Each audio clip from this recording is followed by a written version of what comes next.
So we're starting off with the chest curl. So you hover your head, tuck your chin. So that's your head, it's done all its work. So when you're curling forwards, you're thinking of the sides of the ribs getting narrower. So I'm not thinking of nose to pubic bone, I'm thinking of that feeling with my ribs. So it's a sideways narrowing. So I talked about like a sandwich press, going this way.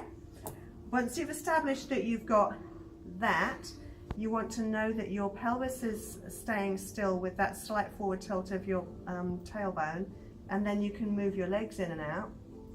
There's many challenges here. You want to hip hinge, you want to keep the sides of your ribs narrowed, and then you have to sort of breathe inside that canister, thinking of breathing into the side and back of your lungs.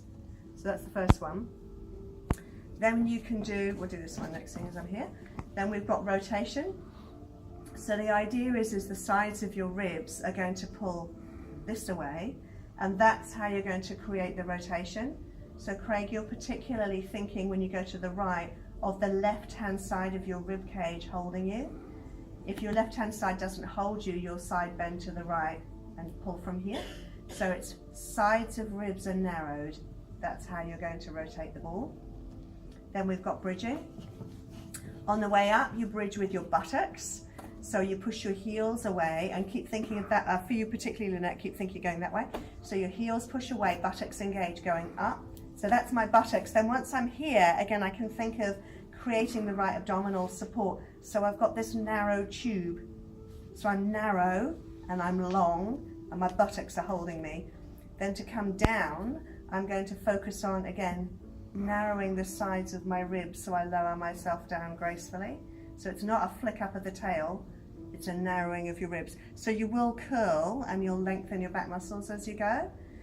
So then we've got, on the ball, we've got thoracic extension, which is this way around. So the ball's onto the front of your chest.